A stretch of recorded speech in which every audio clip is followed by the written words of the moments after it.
భారతదేశ మొట్టమొదటి మహిళా గూఢచారి ఎవరికి దొరికిపోయింది? సుభాష్ చంద్రబోస్ ప్రాణాలు కాపాడిన ఆ డైనమిక్ లేడీ ఎవరో తెలుసా?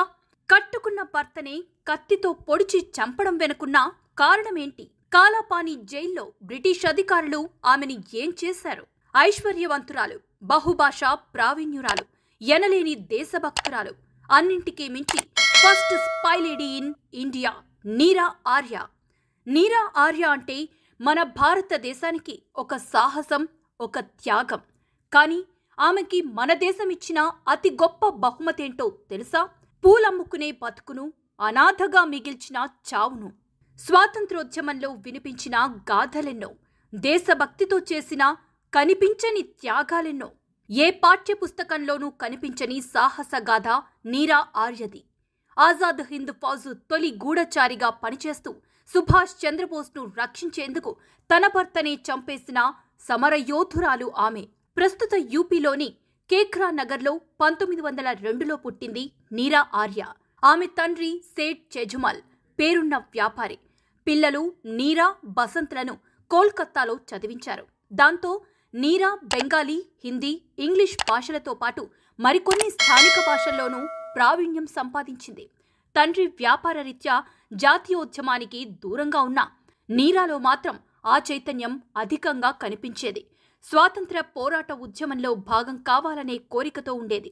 కానీ యుక్త వయసు రాగానే నీరాకు బ్రిటిష్ ప్రభుత్వంలో ఉన్నతాధికారిగా పనిచేస్తున్న శ్రీకాంత్ జైరంజన్ దాస్తో వివాహం చేశాడు తండ్రి. నీరా, శ్రీకాంత్ ఇద్దరి అభిప్రాయాలు వేరు. నీరా ఆర్యకు దేశభక్తి ఎక్కువ, నికార్సైన జాతీయవాది. కానీ భర్త శ్రీకాంత్ జైరంజన్ దాస్ బ్రిటిష్ సేవకుడు. శ్రీకాంత్ బ్రిటిష్ ప్రభుత్వంలో సిఐడి ఇన్స్పెక్టర్గా పనిచేసేవాడు. ఆయనకు సుభాష్ చంద్రబోస్ను పట్టుకునే బాధ్యత అప్పగించింది బ్రిటిష్ ప్రభుత్వం.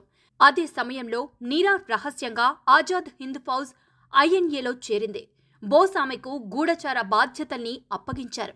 శ్రీకాంత్కు భార్య ఐఎన్ఏలో చేరిన సంగతి తెలిసిందే. ఆమె సాయంతో బోస్ను పట్టుకునేందుకు శ్రీకాంత్ ప్లాన్ వేశాడు. ఓసారి నీరా బోస్ను కలుసుకునేందుకు వెళ్తున్న సంగతి గుర్తించి ఆమెను దొంగచాటుగా వెంబడించాడు. బోస్ కనిపించగానే ఆయనపై శ్రీకాంత్ కాల్పులు జరిపారు. బోస్ ఇంటిలో తప్పించుకున్నా ఆయన డ్రైవర్కి గాయాలయ్యాయి. నీరాకు అసలు విషయం అర్థమై వెంటనే కత్తితో తన భర్తపై దాడి చేసి పొడిచి చంపేసింది. దేశభక్తితో గూఢచారిగా పనిచేసిన నీరా తమ నాయకుణ్ణి కాపాడుకునేందుకు వృత్తి ధర్మంలో భాగంగా తన భర్తని హత్య చేసి దేశభక్తికి మారుపేరుగా చరిత్రలో నిలిచిపోయింది. ఆ సంఘటన తరువాత నీరాను బ్రిటిష్ ప్రభుత్వం అరెస్టు చేసింది. విచారణ అనంతరం నీరాకు జీవిత ఖైదు విధించింది. అండమాన్ జైల్లో వేశారు. జైల్లో ఆమెకు దారుణమైన అనుభవాలు ఎదురయ్యాయి. గొలుసులతో బంధించి ఓ చిన్న గదిలో ఉంచేవారు. బోస్ ఎక్కడున్నాడో చెప్పాలంటూ చిత్రహింసలు పెట్టేవారు. అలా ఓ రోజు జైలర్ వచ్చి, బోస్ ఎక్కడున్నాడో చెప్పు, నిన్ను విడిచిపెడతా అంటూ జుట్టు పట్టుకు ఈడ్చాడు. నా గుండెల్లో ఉన్నాడంటూ బదులిచ్చింది నీరా. అయితే అక్కడి నుంచి బయటికి లాగుతా అంటూ అసభ్యంగా ప్రవర్తించాడు జైలర్. చెట్టు కొమ్మలు కత్తిరించే కత్తితో ఆమె వక్షోజాలను కత్తిరించమని ఆదేశించాడు. కత్తెర తీసుకొచ్చి ఆమె వక్షోజాలను కత్తిరిస్తుంటే బాధతో విలవిల్లాడింది నీరా ఆర్య. కత్తి పదునుగా లేనందువల్ల బతికిపోయావంటూ వదిలేశాడు జైలర్. తనను ఎంత చిత్రవద చేసినా సుభాష్ చంద్రబోస్ ఆచూకీ గురించి ఒక్క విషయమూ రాబట్టలేకపోయారు జైలధికారులు. స్వాతంత్ర్యం వచ్చిన తర్వాత జైలు నుంచి విడుదలైన నీరా ఆర్యకు భారత ప్రభుత్వం ఏ విధమైన సాయం చేయలేదు, అసలు పట్టించుకోలేదు కూడా. అనంతరం హైదరాబాద్ పాత బస్తీకి వలస వచ్చింది నీరా ఆర్య. ఫలక్నుమా ప్యాలెస్కు పక్కనే ఒక పూరి గుడిసె వేసుకుని జీవించింది. పూలమ్ముకుని పొట్టపోసుకునేది. కొన్నాళ్లకు ప్రభుత్వ భూమిలో ఉందని ఆ గుడిసెను కూడా తొలగించింది ప్రభుత్వం. చివరికి 96 ఏళ్ల వయసులో 1998 జూలై 26న మరణించింది నీరా ఆర్య. దేశం కోసం ఎంతో చేసిన నీరా ఎన్నో బాధల్ని భరించినా, తను పస్తులుంటూ బతకాల్సి వచ్చినా తను మాత్రం ప్రభుత్వం నుంచి ఏమీ ఆశించలేదు. అది అసలైన దేశభక్తి, అది అసలైన త్యాగం. కానీ దేశమే నీరా ఆర్య లాంటి ఎందరో చేసిన త్యాగాలను మరిచి వారికి మర్యాద ఇవ్వకుండా, కనీసం మననం చేసుకోకుండా వాళ్లు పేర్చిన త్యాగాల పునాదులపైన భోగాలను అనుభవిస్తోంది.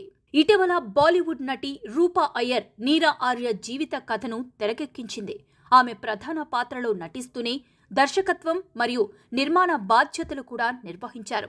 ఆ మాత్రం గుర్తింపైనా దక్కిందంటే సంతోషించాల్సిన విషయమే. సినిమా కథల కోసమైనా నీరా ఆర్య జీవితం పనికొస్తుందంటే ఆనందపడాల్సిందే.